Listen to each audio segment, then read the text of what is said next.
그래서 오늘 지방시대위원장 김경수 위원장과 송경희 신부와 함께 지방시대 어떻게 또 만들어 갈 것인지 여기에 대해서 집중적으로 들여다볼 텐데요. 일단 아까 위원장님 언급하셨어요. 네. 지방시대위원회 이게 뭔지 국민들도 시청자분들도 모르시는 분들 많을 것 같은데 소개 말씀부터 좀 해주십시오. 지방시대. 그 전에 참 힘드시겠어요. 이렇게 계속. 아 저요? 그렇습니다. 제가 네. 그러니까 살 찔 틈이 없습니다. 그러니까 쉬는 시간도 없이 바로 이어서 하시네요. 바로. 그 지방시대위원회 하면 이제 다들 그게 뭐 하는 데냐고 네. 이제 묻는 분들이 많으신데. 궁금해요. 네. 근데 혹시 그 국가균형발전위원회라고는 들어보셨죠? 네, 그 들어봤습니다. 노무현 대통령님 때 처음 만들었고요. 그때 같이 만든 것 중에 하나가 자치분권위원회라고 네. 지방자치를 담당하는 위원회가 두 개가 있었는데 쭉 두 개가 따로따로 활동을 해오고 있었는데 지난 정부 때 두 개를 그냥 합쳤어요. 지난 정부 때 합쳐버렸군요. 그냥 합쳐서는 통폐합? 네. 세종시에 이제 대통령 직속위원회 중에는 유일하게 세종시에 갖다 놓고 그리고 이름을 지방시대위원회로. 그랬었군요. 네, 그래서 이제 그 지방 살리기 균형 발전과 예. 자치분권을 담당하고 있는 대통령 직속위원회다. 네, 이렇게 보시면 될 것 같습니다. 네. 그러니까 이재명 정부 초대 지방시대위원장 네. 그러니까 이재명 대통령 어떻게 보면 막중한 자리를 김경수 위원장에게 맡기고 잘해봐라 뭐 이렇게 하신 것 같은데 어떤 점을 좀 하셨습니까?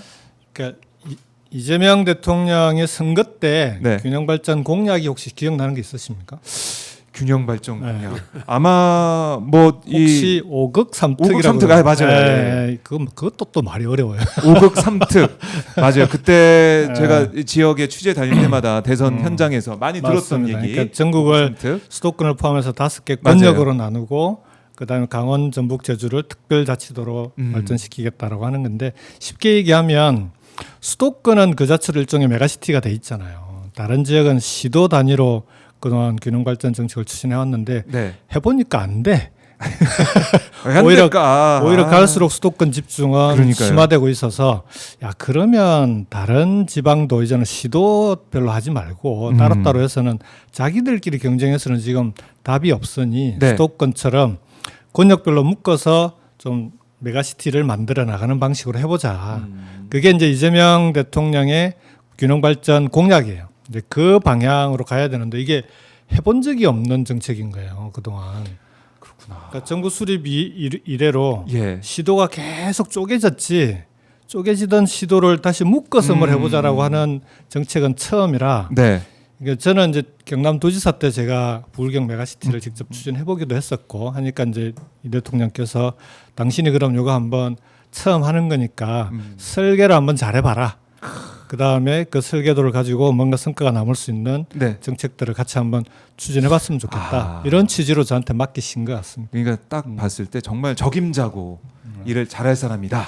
이제 저로서는 제가 이제 꼭 해보고 싶었던 일인 거죠. 예. 그러니까요. 김경수 이 지방시대 위원장이 성과를 낼 수 있다. 이런 국민들의 바람도 기대도 있을 거다 생각이 듭니다. 성과를 떠나서 이제 이게 성공하지 않으면 이번 정부에서 성공시키지 못하면 정말 이제는 앞으로는 답이 없을 것 같아요. 우리 수도권에 지금 인구가 몇 프로 몰려 있는지 아십니까? 80%이 정도 되나? 아니에요? 아니가? 이게 온마이는 수도권 중심. 사실 감이 없으니까 저도. 농담이고요. 예. 2019년에 처음으로 예.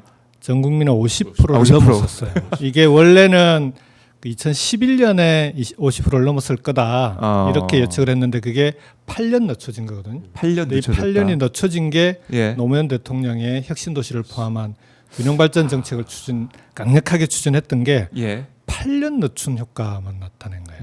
근데 이게 이제 사실은 노 대통령은 이거 8년 늦추려고 그런 거 했겠습니까? 그게 아니라 오히려 정말 수도권으로 몰리는 인구와 자본을 이제 비수도권으로 골고루 펼쳐보자라고 하는 게 목표였는데 그래서 임기 말에 혁신도시에 플러스해서 이 혁신도시가 이제 진짜 제대로 지역의 성장 거점이 되려면 플러스 알파가 필요하다. 그래서 2단계 대책을 발표를 해요. 균형발전 2단계 대책을 발표를 했는데 거기 보면은 혁신도시에는 공공기관만 가 있잖아요. 네. 기업이 가야 된다. 기업이 가지 않으면 이게 이제 제대로 된 거점이 되기 어려우니까 자, 기업이 가게 하려면 어떻게 해야 될까? 온갖 정책을 다 모읍니다. 오죽하면은 부동산 개발권까지 주겠다고 돼 있는 그런 어떻게든 정책을 보내기 다 모아서 위해서. 발표를 했는데 네. 그 다음에 정권이 바뀌었잖아요. 네. MB 다 정권. 폐기됐습니다. 그래서 지금 혁신 도시가 저는 이제 그렇게 얘기하는데 잘하다 마나이다. 오히려 또 이제 기업이 못 내려가면서 안고 없는 찐빵이 됐다. 그래서 네. 이걸 좀 제대로 살렸으면 지금처럼 50% 이상 몰리지는 않았을 텐데 하는 아쉬움이 좀 있습니다. 그러니까 수도권 집중 현상을 해결하기 위해서 네. 노무현 대통령 그 구상부터 해서 원건데 그 그렇죠. 중간 중간에 네, 장애물이 우여곡절이 많았습니다. 있어서 참 어려운 상황까지 네. 왔는데요. 예. 그래서 이재명 정부 초대 지방시대 위원장으로서 네. 정말 이 사명감을 가지고 이거 아니면 큰일 난다라는 네. 간절함을 가지고 이 일을 하고 계시고 우리 송경희 신부님은 지방시대 위원장에 김경수 전 지사가 임명됐다 이 소식을 듣고 어떠셨어요?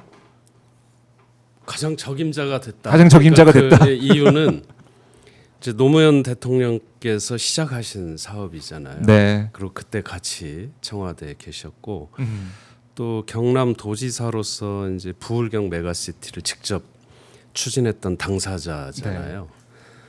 그리고 저하고 사실 이제 오랫동안 여러 관계를 통해서 자주 만나고 네. 여러 가지 일도 같이 해보고 하면서 아, 그 얼마나 진정성 있게 이걸 추진하려고 하는지를 알고 있었기 때문에 정말 잘 됐다. 그리고 이걸 통해서 정말 예. 우리나라가 이 수도권 집중이라는 게 사실 이제 조선 시대 때부터 그래서 이번 기회로 봉건 근대에서 좀 현대로 우리 대한민국이 완전히 새롭게 네.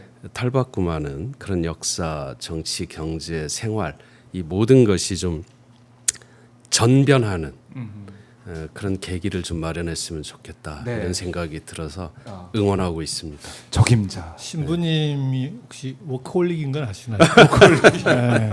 그 이제 방금 저 말씀은 좀 그 고마운 말씀이신데 네. 뒤집어 보면 적임자라고 하는 건 내가 이만큼 이렇게 열심히 해왔는데 예. 이제 이 일은 네가 맡아서 제대로 다 해. 그동안 정말 많은 상의들을 해왔었거든요. 특히 그러셨군요. 지역에 대해서 신부님 관심도 많으시고 그다음 뭐라도 신부님은 이제 구체적인 프로젝트를 가지고 사업을 추진하시는 일들이 네. 워낙 많으신데 그런 일들을 가지고 이제 도와도 주시고 하셨거든요. 그러니까 그랬음에도 불구하고 이제 지금 사실은 오히려 이제 거꾸로 균형 발전 입장에서 보면은 수도권으로 사람이 계속 몰리고 있는 거꾸로 가고 있는 상황이니까 네. 네가 맡아서 잘해봐. 그렇군요. 김경수 기사 딱 보시고 딱 가라.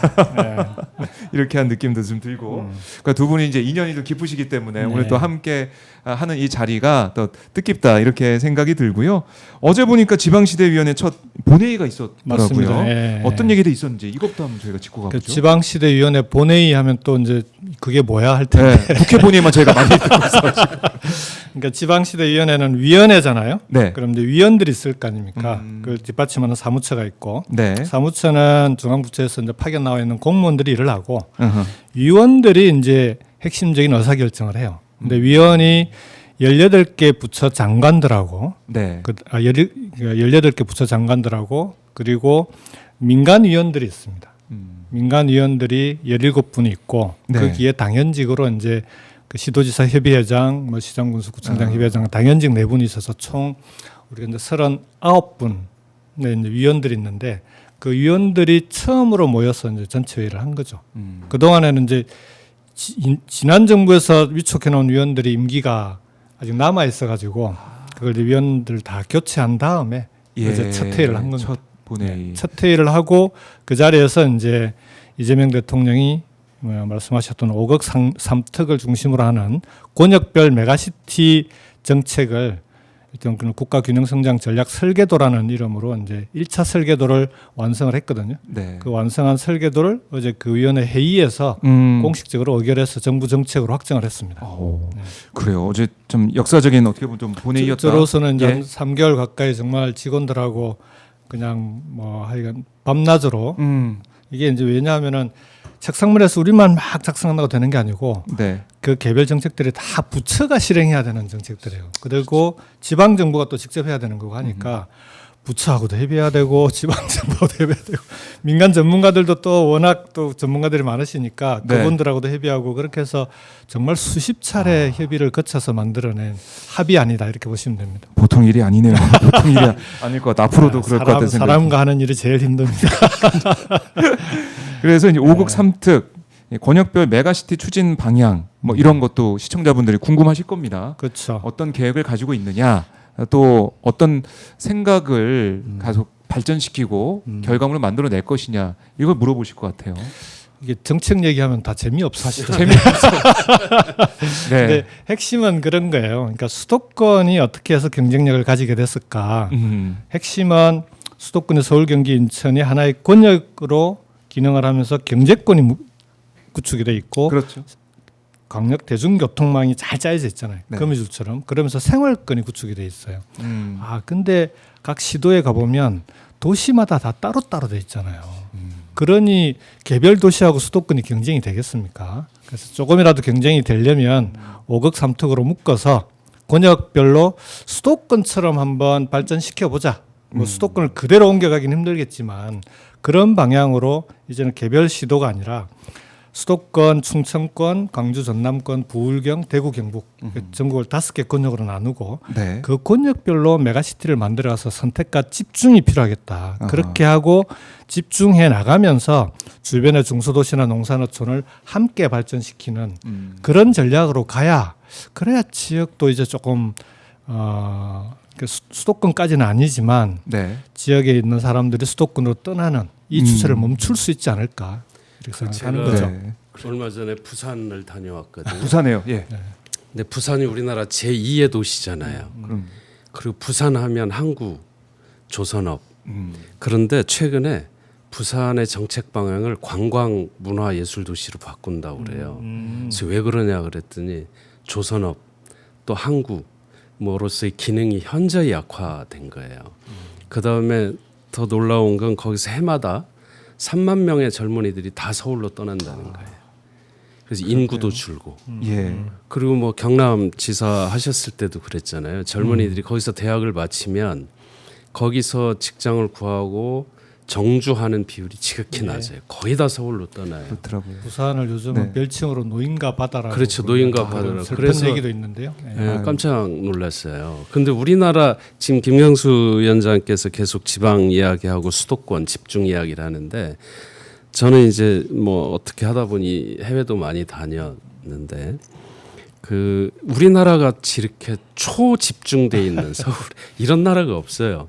일본만 해도 동경의 동부권이 오사카의 관서, 관동과 관서로 그렇죠. 나누어져 나고야도 있고요. 있습니다. 나고야도 나고야. 있고 예. 고베도 있고 뭐 교토도 있고 다 자기만의 고유성과 정체성, 역사성을 지키면서 발전하고 있거든요. 네. 그리고 경제적으로도 그렇고 또 영국도 뭐 런던만 있는 게 아니잖아요. 우리가 뭐 리버풀, 맨체스터 뭐 다 많이 알잖아요. 각자의 특성과 정체성을 지키되 삶의 질이 오히려 지방으로 가면 더 높아진다 이런 게 아예 인식이 돼 있어요. 맞습니다. 유럽도 처음에 이제 우리가 수도권 집중하면 유럽도 EU를 만들 때 처음에 작은 것이 아름답다 해서 뭐 이 통합하고 이런 걸 반대하는 흐름이 있었어요. 그런데 결국은 이게 그것을 어떻게 극복을 했냐면 다극화를 한 거예요. 그래서 각 지역이 갖는 고유의 역사성, 정체성, 네. 문화, 생활 문화 이런 것들을 고유하게 지켜내면서 예. 이걸 다극화에 성공을 했기 때문에 우리가 지금 유럽 여행을 가면 뭐 수도만 가는 게 아니잖아요. 오히려 지방 도시가 훨씬 훨씬 더 아름답고 풍요롭다는 걸 느끼잖아요. 예. 지금 그렇게 만들어 보자는 거죠. 이게 통계로도 다 네. 드러나는데요. 그 수도권 인구 집중 한국은 50% 넘었다고 그랬잖아요. 네. 이게 이제 해외 OECD 국가들 비교를 해보면 한국을 제외하고 다른 나라들 중에 가장 집중이 높은 데가 일본인데 네. 34% 정도 됩니다. 도쿄권이 이제 그만큼 많이 몰려 있죠. 근데 유럽으로 가면 영국이 21%, 런던이 1000만 도시라고 하는데도 전 국민의 21% 정도 몰려 있고 프랑스가 18%, 독일은 베를린의 8%밖에 안 돼요. 아, 그래요. 그런데도 250. 이 나라들은 네. 다 우리보다 훨씬 일찍부터 영국 같은 경우는 2006년부터 야 이게 런던에 사람 몰리면 안 돼. 그러니까 어. 전국을 8개 권역으로 나눕니다. 맞아요. 그래서 8개 권역으로 나누어서 균형 발전 정책을 추진을 하고요. 프랑스는 여기는 좀 더 심한데 네. 이건 되게 그 중앙 정부가 힘이 세거든요. 그러니까 우리의 도에 해당하는 게 레지옹이라고 하는데 22개가 있었어요. 그걸 13개로 통폐합을 해버립니다. 그래서 아예 권역을 만들어버려요. 2010년에 시작해서 2016년에 그렇게 만들어버리고 독일은 아예 옛날부터 워낙 연방제니까 11개 대도시권으로 나눠져 있고 그러니까 이게 세계적인 추세입니다. 우리가 너무 늦었어요. 보면은 지금 생각해 보면 지금이라도 하여 뭐 늦었을 때가 가장 또 네. 빠를 때라고 볼 수 있으니까요. 지금부터라도 그 방향으로 가야만 네. 국가의 성장이 가능합니다. 우리 또 장기가 있잖아요. 한번 시작하면 빨리빨리. 그러니까 앞에 나라들이 추진력을 가지고. 열심히 했으니까 그 잘 보면 네. 그 중에 시행착오도 되게 많거든요. 그거를 딱 따라- 피해서. 금방 따라갑니다. 그러니까요. 그러니까 지금 수도권 집중 다른 나라 사례를 보면은 그걸 다 뛰어넘어서 예. 다극화되고 있는 건 우리가 맞습니다. 사례들이 있기 때문에 그걸 잘 연구해서 음. 그걸 다 벤치마킹 해가지고 좋은 것만 쏙쏙 넣어서 하면 그다음에 된다. 수도권 집중의 가장 심각한 문제가 뭐냐 그러면 청년 집중이에요. 이게 맞아요. 한 해 동안에 비수도권에서 수도권으로 온 인구가 얼마나 왔는지를 통계를 보면 작년 한 해 동안 4만 5천 명이 수도권 비수도권 오고 간 사람들 다 플러스 마이너스 하니까 순수하게 늘어난 사람이 4만 5천 명이 늘어난 거예요. 수도권에. 수도권에. 비수도권에서 온 사람이 예. 4만 5천 명인데 20, 30대는 6만 6천 명이에요. 하. 근데 40대 이상은 2만 1천 명이 오히려 수도권에서 비수도권으로 빠져나가요. 그러니까 6만 6천 명이 비수도권에서 청년들이 매년 수도권으로 몰려오고 있는데 이러니 부동산이 100이 내겠습니까? 또 거긴 또 다 1인 가구잖아요. 맞아요. 그 다음에 그렇게 몰려온 청년들이 수도권에서라도 잘 살면 되는데 너무 힘들게 경쟁을 하잖아요. 그러니 출산율부터 해서 여러 가지 문제들이 생기고 있는 건데 서울이 출산율이 또 제일 낮은 건 네. 아시죠? 이제 뭐 이게 꼭 출산율을 바로 연결할 건 아닌데 여러 가지 다른 이유가 있으니까 이렇게 수도권으로 몰리면서 이제 문제는 비수도권은 지역 소멸 걱정을 하는데 수도권이라도 잘 살면 네. 뭐 수도권 잘 살아서 대한민국 이끌어가면 되지 이런 말씀들을 하시는데 문제는 수도권도 힘들어지고 있는 거예요. 그렇지. 그 차 가지고 다니십니까? 네, 저는 네, 예, 그게 제가- 막히잖아요. 예. 1년에 수도권에 차가 막혀서 도로에 버리는 비용이 얼마인지 아십니까? 어느 정도 될 것 같아요? 글쎄요, 꽤 많을 것 같다는 생각이 드네요. 작년 한 해 동안 41조 원입니다. 41조요? 교통 혼잡으로 인한 손실 비용이 41조 원이에요. 어마어마하네요. 수도권. 근데 그 수도권은 그 면적당 도로가 깔려 있는 비율이 예. 비수도권보다 2.5배 가까이 도로가 많이 깔려 있어요. 그렇게 깔아놨는데도 한 해 41조 원을 길거리에 버리고 있는 거예요. 그 지방 그 균형 성장의 한 성공의 예로 지금 출산율 이야기하셨으니까 세종시가 처음에는 좀 뭐 공무원들이 내려가서 다시 저 주말 부부하면서 올라온다 이랬는데 거기 정주 여건이 좋아지면서 출생률이 유일하게 전국 1위입니다. 전국 1위잖아요. 그러니까 얼마든지 우리가 어떻게 만들어 가느냐, 어떻게 정주 여건, 환경을 정주 여건. 조성해 아유, 중요하죠. 주느냐에 따라서 얼마든지 같이 성장할 수 있다는 네. 거죠. 우리 사무실이 세종시에 있잖아요. 그 예. 세종시에 이제 자주 갈 수밖에 없는데 가보면은 정말 살기 좋게 만들어 놨어요. 근데 세종시의 문제가 뭔지 아십니까? 아이 키우기 정말 잘 돼 있거든요. 그래서 유치원, 초등학교, 중학교 거리에 나가 보면 애들이 되게 많아요. 근데 고등학교를 보낼 때 대전과 서울로 보내요. 대학 예, 결국은 입시 인서울을 위한 또 대학을 좋은 대학을 보내야 된다. 이게 근데 거기도 작동을 하는 거거든요. 이게 지금 수도권의 청년 집중 딱 맞물립니다. 청년들이 6만 6천 명이 수도권으로 왔는데 왜 왔냐 조사를 해보니까 첫 번째 이유가 일자리예요. 그러니까 뭐 지역에는 청년들이 갈 만한 일자리가 별로 없다고 얘기를 하는데 또 지역에서 사업하시는 분들은 사람 구하기 어렵다 그러고 이게 지금 예. 미스매치가 계속되고 있는 거고. 좋은 일자리가 더 필요하다는 그렇죠. 거고. 두 번째 이유가 대학이에요. 교육인데. 근데 대학도 결국은 수도권 대학을 가는 이유가 뭡니까? 네. 또 그 대학을 나와야 좋은 일자리를 갈 수 있다. 이렇게 연결되니까 결국은 청년들이 갈 만한 일자리가 수도권 외에는 부족하구나. 이게 핵심이거든요. 이 문제를 해결하지 않고는 답이 없다. 이렇게 볼 수 있겠습니다. 일자리 문제 그리고 저도 마찬가지지만 교육 네. 문제가 또 크고 대단히 큽니다. 그거 네. 어떻게 풀어낼 것이냐. 근데 이게 또 단시간 내에 풀기 좀 어려운 문제이기도 하잖아요. 맞습니다. 그 계획을 어떻게 차근차근 그래서 해야 할 일단 것이냐. 일자리 문제를 푸는 건 비수도권 지방에도 수도권의 미래산업, 첨단산업이 지금 집중돼 있는데 청년들이 이제 선호하는 일자리가 그런 대기업, 미래산업, 첨단산업 이런 거 아닙니까? 자, 그런 것도 지방에 확실하게 육성할 수 있어야 되겠다. 그래서 지방의 성장 엔진이 될 수 있는 전략 산업들을 권역별로, 이게 시도별로 하려니까 너무 쪼개져서 이게 육성이 안 되는 거예요. 권역별로 전략 산업을 선정해서 네. 집중적으로 육성한다. 근데 기존 방식으로는 수도권에 있는 첨단 산업 기업들이 안 안 내려간다. 내려가죠. 그래서 이제는 야, 이 정도 하는데 안 내려올래 할 정도로 좀 파격적으로 해보자는 겁니다. 이재명 대통령의 기본 생각인데요. 그래서 네. 5종 패키지라고 5종 패키지. 요즘 이렇게 묶음이 유행이다. 5종 그래서 패키지. 종합 선물 세트인데요. 네. 첫 번째는 그러니까 반도체나 바이오 기업 하시는 분들 만나보면 지방에 안 가는 이유가 요즘은 반도체 산업이나 바이오 산업은 공장을 하나 지어도 절반 이상이 석박사예요. 연구 개발을 꾸준히 해야 되기 때문에. 근데 지방으로 가면은 인재를 뽑기가 어렵습니다. 이 이유가 제일 커요. 그런데 이제 그러면 왜 수도권 대학에서만 좋은 인재를 양성하는 이 체계를 유지해야 되냐. 그래서 만든 공약이 예. 서울대 10개 만들기는 예. 들어보셨죠. 근데 이게 이제 서울대와 똑같은 대학을 전국에 10개 만들겠다. 이건 불가능하고요. 전략 산업이 권역별로 선정이 되면 네. 그 전략 산업과 관련된 분야는 그 지역의 대학이 서울대 같은 대학에게 투자하겠다는 겁니다.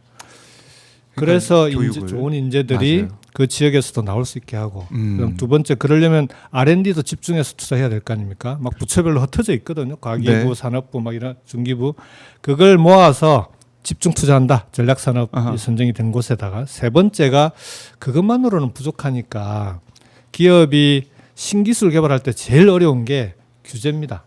자율주행차 문제도 그렇고 그래서 규제만큼은 지역으로 간다고 하면 그 지역을 전체 통으로 광역 단위로 규제를 확실하게 네. 기술 개발 과정에서 걸림돌이 되지 않게 해주겠다. 메가 규제 특구를 만들어 주겠다.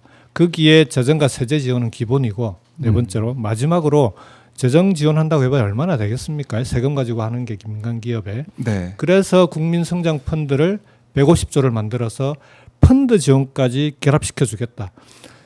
이래도 안 올래? 네. 근데 문제는 그래도 안 옵니다.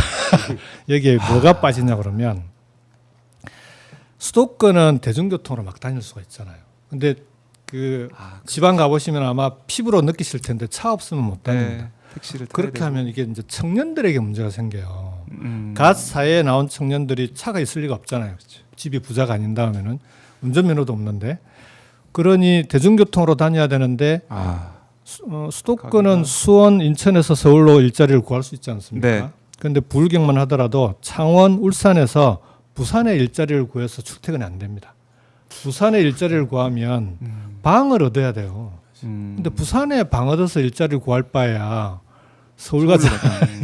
이게 이제 기본이거든요. 그래 요 구조를 깨줘야 되는 거죠. 그래서 대중교통망을 최소한 권역별로 거점 도시들 간에는 서울처럼 수도권처럼 대중교통으로 다닐 수 있게 해줘야 된다. 이게 기본이고 네. 거기에 주거 문제, 집 문제만큼 지방이 훨씬 나을 거 아닙니까? 제대로 풀어주고 여기 핵심이 교육이에요. 애들 교육이에요. 애들 교육. 이제 결혼하고 애를 맞아요. 낳게 되면 결국 교육 때문에 이제 서울에 있는 사람들이 수도권에 있는 사람들이 지방을 가려고 하다가도 애들 교육 문제가 걸리면 못 가거든요. 그래서 이런 지역에 대한 아이들 교육 문제도 이제는 획기적으로 풀어보자. 그렇게 해서 정말 이렇게 생활권까지 수도권처럼 획기적으로 투자해서 만들어 나갈 테니 이제는 다시 한번 생각해봐야 되는 거 아니냐. 왜냐하면 기업도 수도권에 투자하면 비용이 너무 들어요. 비수도권에 투자하는 것보다 많게 들면 한 4배 가까이 들거든요. 네. 그러니까 비용 경제적인 측면에서도 뻔히 손해인 줄 알지만 사람 인재 문제나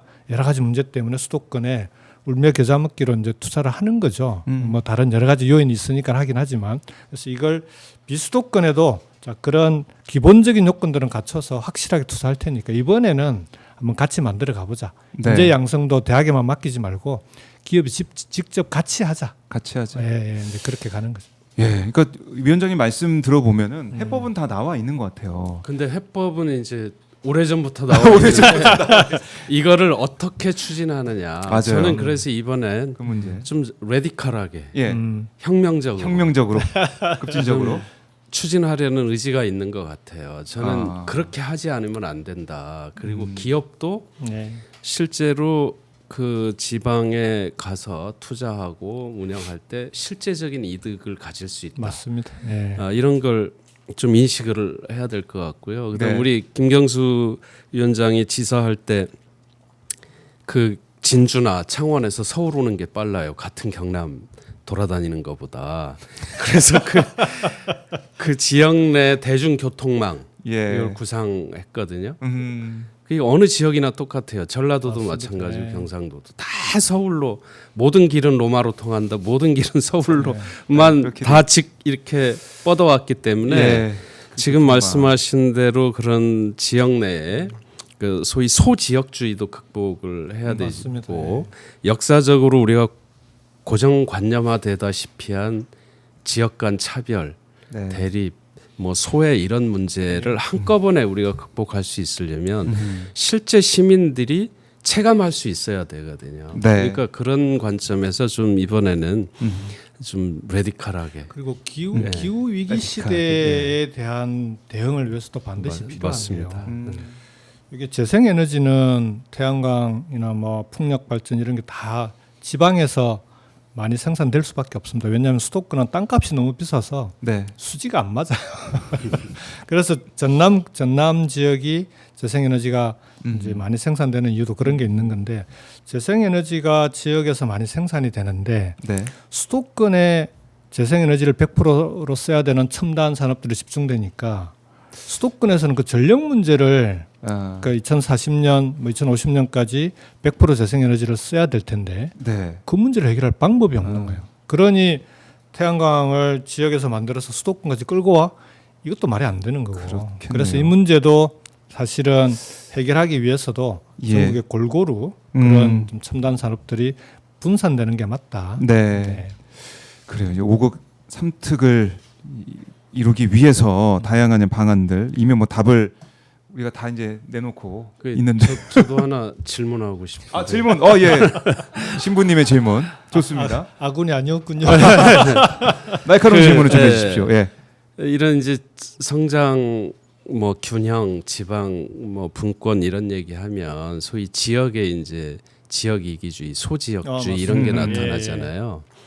그리고 이제 이게 정치적도 이해관계를 자꾸 내세우거나 그래서 그런 거를 이제 5극 3특으로 이렇게 묶을 때 그런 문제를 어떻게 극복하려고 하는지 그것이 또 구체적으로 또 어떤 예. 방법을 지금 마련하고 있는지 이런 것도 좀 이야기를 해주면 좋을 중요한 것 부분이네요. 같아요. 예, 그러니까 네. 권역으로 시도를 묶으면 진짜 시도들 간에 이게 조정이 잘 되겠냐 이 걱정들을 많이 하시거든요. 기득권 문제도 그래서 있고 하니까. 그 말씀이신데 예.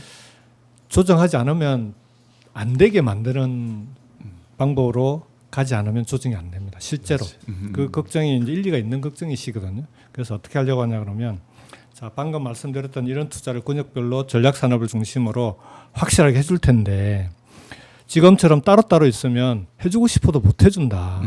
여러분들도 중앙 정부가 투자를 하려고 하는데 그걸 받을 수 있는 그릇을 만들어 줘야죠. 네. 그렇지 않습니까?